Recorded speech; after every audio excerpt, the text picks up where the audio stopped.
Vendredi 26 novembre. Après des semaines de recherche, j'ai enfin un nom. Uchronicité. Un U pour la négation, chronos pour le temps. Un non-temps, qu'est-ce que c'est? Qui sont-ils? Je pensais aux Allemands, mais non. Avant la tragédie de Saint-Denis, personne n'avait entendu parler de cette organisation. Il ne se revendique d'aucune monarchie, aucun État républicain. Aujourd'hui encore, il ne s'agit peut-être que d'une rumeur, et pourtant. La préfecture est en alerte maximale, les postes de police sont sur le qui-vive. L'état-major a tout consigné dans l'ordre du jour. La disparition de la machine temporelle est un choc dans tout universalisme. Magnifique, n'est-ce pas? Paris, capitale européenne de l'Empire français. Parfois je me demande ce qui aurait bien pu se passer si finalement Napoléon Ier n'avait pas gagné la bataille de Waterloo.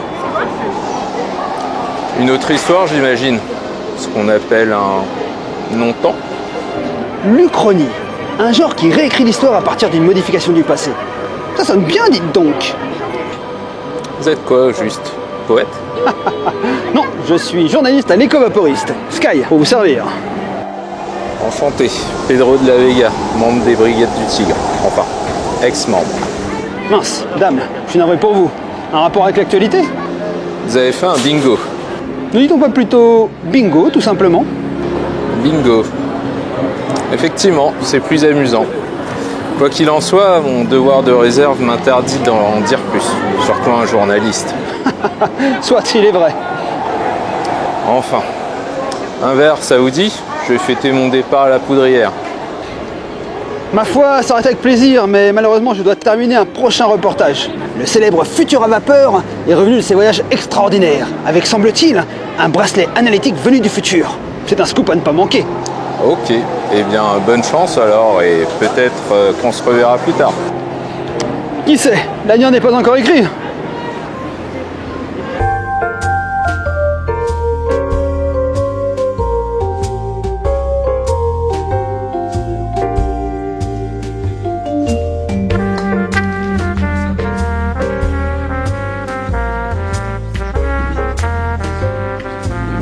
Là, j'arrive sur mon cheval, balance sa valise de faux billets, et je dis « Boum, c'est à vous, monsieur !»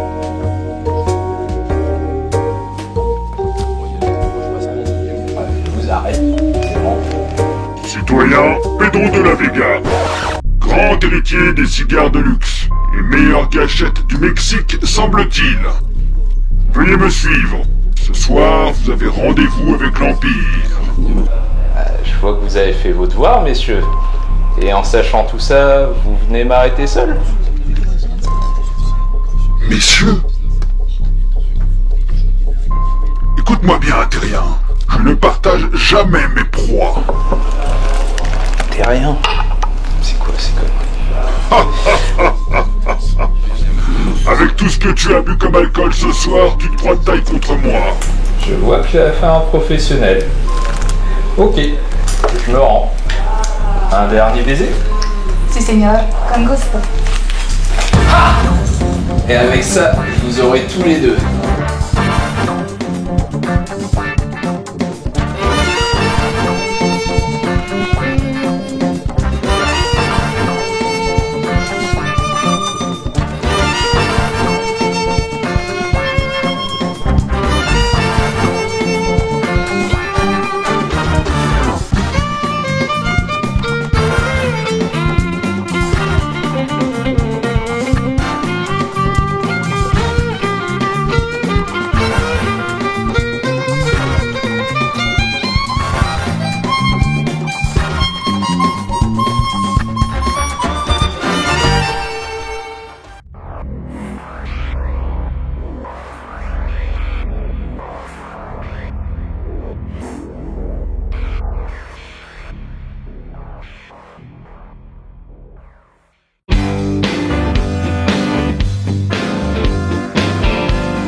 Dans les années fin 2000, il y a Charles Serge Lehmann, qui est auteur, qui a publié La Brigade Chimérique, qui rend hommage à la fiction du début du XXe siècle, aux héros, aux super-héros.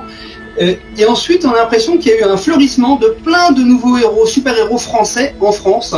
Est-ce que les lecteurs français, est-ce que les super-héros français auraient de nouveau la cote auprès des lecteurs? Il y a différentes raisons. D'abord, il y a une époque où les écoles de BD étaient très séparées. Tu faisais du manga, tu faisais de la franco-belge, tu faisais des comics, et limite, t'avais pas le droit de faire quoi que ce soit. Et dès lors que dans les années 80, t'as un type comme Moebius qui a été faire quelques épisodes de Silver Surfer, donc chez Marvel avec Stan Lee, ça a un petit peu, si même Moebius sa coquine entre guillemets avec les Américains, c'est peut-être qu'il y a des choses à faire. Tu as des gens qui ont lu des mangas, qui ont lu Akira quand ils étaient ados, qui ont lu aussi Spider-Man et qui ont lu L'Incal, et puis qui ont été bossés chez Soleil ou Delcourt, et qui sont aujourd'hui des auteurs européens, des auteurs français de bande dessinée, mais qui ont été nourris de toutes ces influences-là, et à qui le mot super-héros, ça leur fait pas peur. C'est comme leur dire, tu vas faire une BD de mousquetaire ou une BD de western. Et du coup, voilà, la vocation, elle est là. Il y a beaucoup de gens qui adorent faire ça. En BD, en tout cas, c'est devenu beaucoup plus possible, à plus forte raison parce que les directeurs de collection eux-mêmes sont issus de la même génération, souvent, hein, des gens qui ont 40 ou 50 ans, ils ont biberonné aux super-héros, et faut pas se cacher la vérité. C'est sûr qu'à partir du moment où en 2012, t'as les Avengers qui prennent le top les commandes du box-office au cinéma, t'as aussi des gens qui se disent « Ah mais attends, il y a de l'argent à se faire alors !» Et miracle, ça débloque des choses dans le monde de la BD. Dans le monde du cinéma, c'est beaucoup plus compliqué. Il y a eu quelques exemples comme on va dire l'audiovisuel en général. Hein. Quand je dis cinéma, tu as eu quelques exemples comme la série télé HeroCorp de Simon Astier. T'as eu, alors j'en passe, hein, parce qu'il y a plein d'autres petits programmes comme ça. Film Comment je fais devenu super-héros qui est sorti sur Netflix. Mais quand même, moi j'ai beaucoup de relations pro ou amicales avec des réalisateurs qui rêvent de faire des super-héros en France. Et là, ils se heurtent encore énormément à un discours qui correspond de dire ah mais c'est pas notre culture. Et le nœud du problème, il est là, c'est-à-dire que moi, à aucun moment dans mon bouquin, je sais pas si je l'ai perçu comme ça, mais à aucun moment j'explique que les super-héros français lavent plus blanc ou qu'ils étaient là avant, qu'on nous a tout copié. C'est pas du tout ça. Ils sont pas plus intelligents ou plus forts que les super-héros américains, certainement pas. Mais en tout cas, ils sont pas plus cons. Et il y a un vrai vivier de personnages, d'une part anciens à faire vivre, et puis d'une part nouveaux à créer, qui n'attendent que les bonnes volontés. Et en termes, comment dire, au cinéma, je pense que souvent les producteurs, ils ont peur du budget que ça implique. Sauf que si tu veux faire un justicier masqué un peu à la Batman ou un truc comme ça, t'es pas obligé de dépenser 200 millions. Donc c'est encore un apprentissage, qu'il y a à faire du côté du cinéma. Et souvent la critique que j'entends, c'est qu'il y a des tenants du cinéma qui disent ah bah oui, mais si on se met à faire du super-héros quelque part, c'est qu'on se met à faire du cinéma américain. Donc je viens de vous expliquer pourquoi c'était pas le cas. Et puis surtout, c'est doublement con comme analyse parce que si tu dis moi j'en fais pas, bah qu'est-ce qu'ils font les gens qui cherchent ce genre de personnage-là? Ils vont justement du côté des blockbusters américains. Alors que si on avait une sorte de choix finalement, si on avait un choix entre les héros américains et les héros français, bah finalement tout le monde serait content. Tout le monde serait content. Ceux qui n'aiment pas les super-héros américains seraient pas obligés d'aller les voir. Ceux qui aiment les deux pourraient voir les deux et voilà. Alors justement, concernant les comics américains et leurs super-héros, nombreux aujourd'hui, faut le dire, peut-être même parfois trop, on s'y perd un peu, sont-ils apparus à la même période qu'en France, ou du monde? Alors, pour ce qui est des proto-super-héros, c'est-à-dire pour ce qui est des personnages de romans, de serials, de films muets, des choses comme ça, oui, à plus forte raison, parce que déjà à l'époque, il y avait des coproductions, en fait, quand tu voulais exporter un film, c'était super facile à l'époque du cinéma muet, il suffisait de changer les cartons. T'avais pas de doublage, bien entendu, tu changeais les cartons de texte et ça fonctionnait. Le vrai truc qu'il y a eu, le vrai déclencheur, le vrai truc qui a changé, c'est l'apparition de Superman, parce que les comics au début, c'était vraiment des espèces de fascicules à bon marché qui étaient des émanations des journaux la plupart du temps, qui étaient des réimpressions de ce qu'on appelle les strips, comme Flash Gordon ou Mandrake. Et Superman, c'est le premier succès natif à l'intérieur des comics. Et à partir de ce moment-là, cette manne de magazines, enfin voilà, quoi, moi je compare toujours ça, je dis toujours que c'est le pouvoir d'achat du carambar. C'est-à-dire que un gamin qui allait dans un kiosque ou même dans des magasins de glace à l'époque, c'était vendu. Tu pouvais t'acheter, comme avec le prix d'une friandise, tu pouvais t'acheter un magazine de Batman, Superman et plein de personnages oubliés aujourd'hui. Et c'est là la différence, c'est-à-dire que c'est devenu un écosystème. Les comics ont fait que ça s'est enflammé et que ça a permis de créer des centaines de personnages durables. Et la différence, elle est là par rapport à nos publications qui n'étaient pas dans le même état au même moment à la fin des années 30 et bien entendu surtout dans les années 40. Donc ça a changé pas mal de choses et alors pas toujours super facilement. Il y a eu aussi des mouvements de résistance et de censure. Hein. Il y a eu des trucs complètement délirants. Il y a eu dans les début des années 50, les mouvements conservateurs, avec Ku Klux Klan et les scouts d'Amérique organisaient des autodafés dans les cours de récré. C'est-à-dire que tu amenais tes comics parce que c'était le mal. Ils faisaient des montagnes, ils brûlaient ça ensemble en chantant des chants religieux. Donc c'est des trucs. C'est Fahrenheit, quoi. C'est des trucs complètement délirants. Mais ça a quand même passé au travers et c'est devenu un classique. Mais la vérité, c'est que quand tu regardes bien, la plupart des classiques d'aujourd'hui sont des littératures populaires d'hier. Jules Verne était une littérature populaire quand il publiait ses premiers romans et c'est devenu un classique par la suite.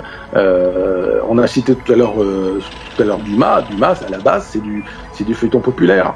Donc finalement, les super-héros n'ont jamais vécu que ce même dispositif qu'on trouve dans tous les loisirs. C'est d'abord, ça commence par le bas, sur des trucs à bas prix, avec des gens très réacs qui disent « Ah mon Dieu, attention, c'est le mal ». Et puis, comme ça arrive à se durer, il y a un moment où on s'y fait, arrive la génération qui a consommé ces trucs dans l'enfance et qui trouve que non, ça forme pas une génération de serial killers, par exemple.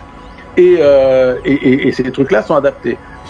Il se trouve que simplement, aux États-Unis, la progression des comics et des super-héros, elle n'a pas été défoncée par des années d'occupation et aussi par ces mouvements très extrêmes à droite et à gauche qui finalement fait une espèce d'union complètement contre nature autour des lois pour les illustrer pour la jeunesse qui ont bloqué pas mal la BD pendant longtemps. La SF aux USA a connu un essor sans précédent au début du XXe siècle, notamment grâce aux pulps. Côté comics, quelles ont été les premières parutions dans le genre ? Et quelle en a été ensuite son influence sur les super-héros ? Des fois j'ai l'impression que la SF a moins bien pris en comics que les super-héros. Je me trompe peut-être, hein, mais... Alors, ça dépend comment tu vois la SF officielle ou pas. Il y a une grosse influence de certains personnages comme John Carter, donc le guerrier de Mars, de Flash Gordon, de Buck Rogers. Alors Buck Rogers c'est un peu plus oublié de nos jours. Et quand tu regardes ça, quand tu retrouves plein de personnages avec par exemple des ceintures, des espèces de ceintures de poitrine en X, tu retrouves ça dans ce que porte Musclor dans les Maîtres de l'Univers, tu sais, ce truc-là. Tu trouves ça chez certains super-héros comme le Martian Manhunter. Bah, ça, c'est des allusions à la manière qu'on avait de représenter de manière traditionnelle John Carter dans les couvertures de Pulp. T'as des personnages tels que, par exemple, Captain Marvel, pas l'héroïne que vous avez vu au cinéma, mais le vrai le premier Captain Marvel des années 40. C'est le personnage en rouge et jaune qui est connu aujourd'hui sous le nom de Shazam au cinéma. Il y a eu des histoires de copyright qui ont fait qu'il a dû changer de nom. Et ben, ce personnage-là, à une époque, se battait contre un espèce de guerrier barbare qui s'appelait Cool. Et pourquoi il s'appelait Cool, comme le héros de Robert E. Howard ? Parce que tout simplement, Captain Marvel Shazam était écrit par Otto Binder, qui était l'ancien agent littéraire de Howard. Et donc, il avait mis ça comme un truc. Donc, la SF, il y a un truc qui est énorme, qui est gigantesque. L'auteur de Captain Future, donc qui est plus connu en France sous le nom de Captain Flamme, c'est un romancier qui s'appelle Edmond Hamilton. Le type a écrit pendant des années, des décennies Superman. C'est lui qui est à la base de l'histoire que Superman perd ses pouvoirs sous le rayonnement d'un soleil rouge. Il a inventé plein de trucs, il a inventé plein de personnages. Vraiment, Edmond Hamilton, c'est un type qui est gigantesque dans l'apport qu'il a amené au mythe de Superman en particulier, mais même dans les comics en général. En fait, c'était souvent une seconde carrière à écrire des comics pour des auteurs de science-fiction. Donc du coup, quand tu commences à gratter sous le truc, il y a plein de choses interdépendantes comme ça. Edmond Hamilton, il a écrit un des romans de Captain Future, donc de Captain Flamme. Il faut courir le héros poursuit un extraterrestre qui veut réunir plusieurs gemmes pour détruire l'univers. Ça te rappelle rien, ça? C'est... Et je crois que la seule différence, c'est que Thanos a 6 gemmes et que dans Captain Flamme, dans le Captain Future, il y a une gemme de différence. Je sais plus s'il y en a une en plus ou une en moins. Mais grosso modo, il y a plein de choses comme ça. Si vous regardez en ce moment la série What If sur Disney+, donc inspirée d'un comic book de Marvel, qui est présenté par une entité qui s'appelle le Gardien, et dans les romans de Edmond Hamilton avec Captain Future, il y a une race qui est très ancienne dans l'univers qui s'appelle la race des Gardiens. Donc les auteurs de comics, souvent c'était eux-mêmes des auteurs de SF qui apportaient des trucs, et quand c'était pas des auteurs de SF, c'était des lecteurs de SF. J'ai écrit un bouquin sur Jack Kirby qui est sorti l'an dernier, où tout le propre, tu l'as lu? Tout le propre, c'est d'expliquer comment le mec, il a parfois démonté des épisodes de Star Trek pour s'en inspirer, pour les rendre méconnaissables. Mais une fois que tu as commencé à tirer sur la pelote, et tu dis, ah mais ouais, mais en fait si, bien sûr, ce personnage-là, c'est Star Trek, bien sûr. Dans les New Gods, qui sont une BD de Jack Kirby, il y a un personnage qui s'appelle Métron. Pourquoi il s'appelle Métron? Parce que dans Star Trek, il y a une race d'extraterrestres qui s'appelle les Métrons. Et tu peux retrouver toute la généalogie. Tu vois comment le type a d'abord utilisé ce type de personnage dans une histoire des 4 Fantastiques, puis il l'a transformé ensuite encore une autre manière. Donc c'est vraiment une généalogie qui est assez intéressante à faire, mais ça vient aussi d'une époque où fondamentalement le concept de propriété intellectuelle était très flou, en particulier pour tout ce qui était artistique et culturel, et on gênait pas trop, on s'embrouillait pas trop en disant je vais avoir un procès si je fais ça. Puis finalement, il y a un petit côté Andy Warhol aussi, tu récupères un bout d'image et t'en fais complètement autre chose. Aujourd'hui, je pense que ça peut plus passer parce que on réalise bien sûr que ces romans ou ces films, ça représente des centaines de millions de dollars, et tu vas pas t'amuser à singer les Avengers de Marvel Studios dans une BD en disant oh, ça passe. Alors, les auteurs anglais ont été très présents dans la bande dessinée de super-héros. Est-ce qu'il y a eu un impact sur les comics américains, et est-ce que ça a fait évoluer le genre super-héroïque ou pas? Alors la question, c'est est-ce que c'est leur nationalité qui a fait l'impact ou pas. Ce qui est clair, c'est qu'un type comme Alan Moore, qui est arrivé au début des années 80 pour écrire une BD qui s'appelait Swamp Thing, la créature du marais, où il a complètement déconstruite en quelques épisodes. Il a vraiment changé les choses. Il a écrit Watchmen, il a écrit aussi une BD anglaise qui s'appelait Marvel Man, qui est devenue connue dans le monde entier sous le nom de Miracle Man. Et il a beaucoup déconstruit ou élargi les conceptions qu'on pouvait avoir du super-héros. Maintenant, une fois que lui, il avait vraiment fait sensation, les éditeurs américains se sont dit, tiens, on va voir un peu ce que d'autres Anglais ont à raconter. Et tu avais des gars comme Neil Gaiman ou Grant Morrison qui ont fait carrière à ce moment-là. Et Grant Morrison a donné un petit peu la version moderne de la Doom Patrol qu'on trouve en série télé de nos jours. Neil Gaiman a créé Sandman. Enfin, ça a vraiment donné beaucoup de choses. Est-ce que c'était leur nature d'anglais qui a changé les choses? Peut-être un peu, dans le sens où vous avez un regard extérieur des États-Unis, et que du coup, quand tu commences à t'intéresser à des personnages qui symbolisent un pays, et que toi-même tu n'es pas de ce pays-là, si tu dois écrire une grande saga où tu as Superman ou Batman, tu n'as pas le même rapport avec la puissance américaine. Et donc tu vas te permettre d'expliquer que Superman, qui est extraterrestre en plus, regarde pas forcément la société américaine de la même manière. T'as des choses comme ça qui sont venues un petit peu court-circuiter. Doug Hedline, qui était l'un des éditeurs français de Watchmen en France, me disait aussi que ça avait sans doute joué dans la perception de certaines BD. parce que les gens, d'un seul coup, qui ne voulaient pas lire de la BD américaine, tu leur dis Watchmen, ah bah oui, mais c'est écrit et dessiné par un Anglais. Ah bah oui, alors d'accord, un Anglais, deux Anglais qui brisent les codes des comics, alors d'un seul coup ça fonctionne et ils sont fréquentables et on peut les inviter et on peut en parler à Angoulême, tout va bien. Il y avait ce rapport-là à l'époque et ça a sans doute joué pour pas mal de choses.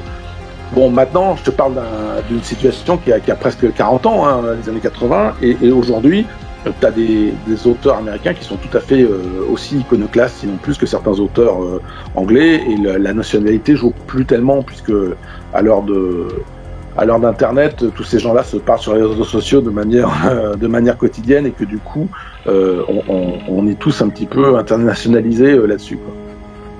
Dans les années 80, on a découvert Rocketeer, Dave Stevens. Dans les années 90, ça a été Spawn de Todd McFarlane. Tu parlais d'Alan Moore tout à l'heure. Il y a aussi Lady Mechanica de Joe Benitez. C'est quoi l'avenir des super-héros ou des héros qui n'ont pas forcément de pouvoir, hein?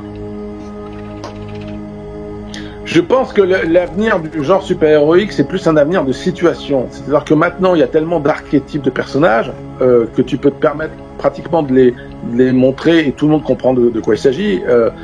Si vous regardez, si vous avez vu la série télé ou si vous avez lu la BD, c'est encore mieux, The Boys, il est clair qu'on prend une espèce de pseudo Justice League avec un type qui ressemble à Superman, une femme qui ressemble un petit peu à Wonder Woman et ainsi de suite. On décline les trucs et puis on twiste le concept de manière à les retourner complètement.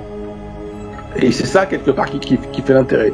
Il y a un peu ça dans un autre truc qui s'appelle Jupiter Legacy. Alors ça, là aussi ça existe en série télé et en BD. La série télé elle est pas terrible, mais je vous conseille vraiment la BD, où il y a un peu ce côté intéressant, parce qu'on parle d'auteurs qui sont arrivés maintenant, qui étaient iconoclastes à leur début, qui sont arrivés à un moment où maintenant ils se tranquillisent un peu, et quelqu'un comme Mark Millar qui a beaucoup démonté les super-héros ou les super-vilains il y a 20 ans, il arrive à un moment où il se pose beaucoup plus des questions de comment rebondir de cette déconstruction. Donc voilà, l'avenir des super-héros, finalement, c'est pas de savoir si dans le prochain épisode, Superman, il lui pousse un troisième bras, ou s'il va devenir un martien à la place de kryptonien, ce qui était le ressort à un moment. C'est finalement pas le sort du personnage en lui-même, parce que tout le monde a compris qu'il va gagner à la fin, mais c'est plus la problématique de la situation. Dans quel est le twist pour que ça devienne intéressant. Et c'est pour ça d'ailleurs que beaucoup d'auteurs indépendants aujourd'hui expriment de moins en moins l'envie de travailler pour DC et pour Marvel, à plus forte raison parce que du coup leurs créations ne leur appartiennent pas vraiment. Mais aujourd'hui, il est beaucoup plus facile pour eux d'exister en dehors et de faire leur propre conception. Et il y a encore un autre exemple qui me vient à l'esprit, bien entendu, c'est le Invincible de Robert Kirkman, où fondamentalement, il prend un gars qui a une sorte de mélange entre Superboy et Spider-Man, un jeune héros adolescent, et il va passer son temps à lui en mettre plein la figure dans une BD qui est complètement imprévisible, quoi. C'est-à-dire que t'as l'impression que le scénariste peut détruire le monde pour le coup à chaque épisode, quoi. Donc l'idée, c'est vraiment d'arriver maintenant à une situation où c'est pas fondamentalement de connaître la liste exacte des super pouvoirs du héros qui est intéressant, mais ce qui est intéressant, c'est de savoir un petit peu dans quel contexte il est, dans quelle merde il se retrouve, et on sait tous qu'il va arriver à la régler d'une manière ou d'une autre, mais c'est comment peux-tu trouver le twist pour faire que ton personnage, il lui arrive un truc qui n'est pas arrivé aux autres. Merci infiniment Xavier pour cette interview et d'avoir éclairé ma lanterne dans ma carlingue spatiale. Alors, juste une petite chose avant de terminer. Connaîtrais-tu l'éditeur qui a publié cette magnifique édition de Rocketeer de Dave Stevens, afin que je puisse le rencontrer et lui poser plein de questions également? Eh ben oui, Néophélis, Frédéric Stockman de Néophélis, et oui, merci pour l'édition, parce que je trouve que j'ai un peu contribué à certains textes. Mais oui, Frédéric Stockman, qui est donc un éditeur marseillais, Néophélis. D'accord, Marseille, ça tombe bien, je comptais y aller, ça faisait une belle durée que j'avais pas été là-bas. C'est parfait. Bon, en vaisseau spatial, tu y es en 2 minutes. Hein. Même, je me fais téléporter en plus, donc en quelques secondes j'y serai, quoi. Juste le temps de me changer, parce qu'apparemment il fait chaud là-bas, mais ça va aller vite. Merci infiniment Xavier pour cette interview. Merci à toi. Merci, au revoir Xavier.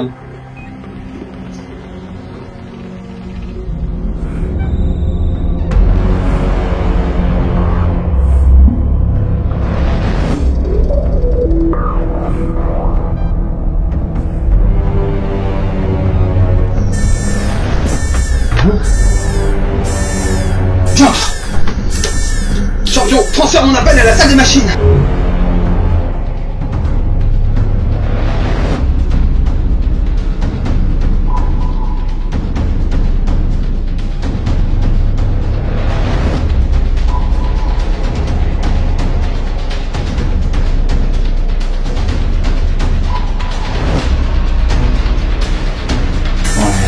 Qu'est-ce que tu veux, Sky? Marcel, on passe en vitesse lumière. Ouais, 2 secondes. On a l'Empire qui nous colle au train, mec.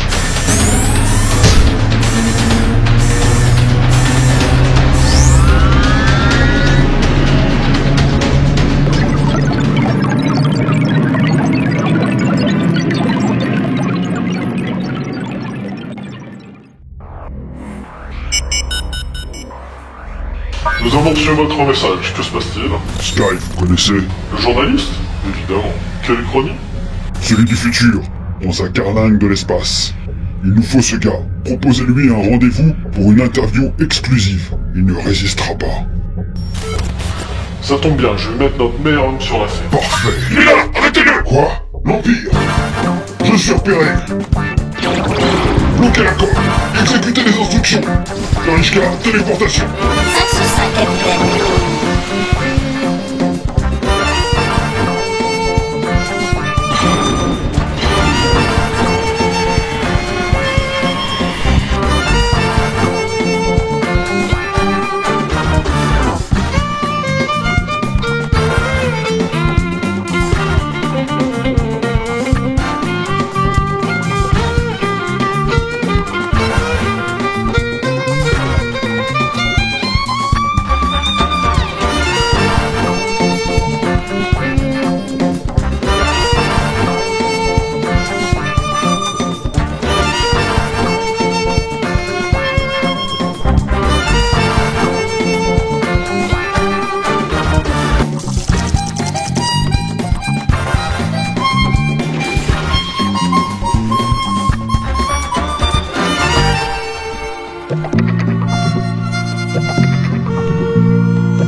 Margot, contactez Futura Vapeur. Je vais lui proposer un rendez-vous pour une interview exclusive concernant sa petite machine temporelle qu'il a découverte dans le futur. Ce sera un scoop formidable. Merci Margot. Ah, les voyages dans le temps, c'est toujours passionnant.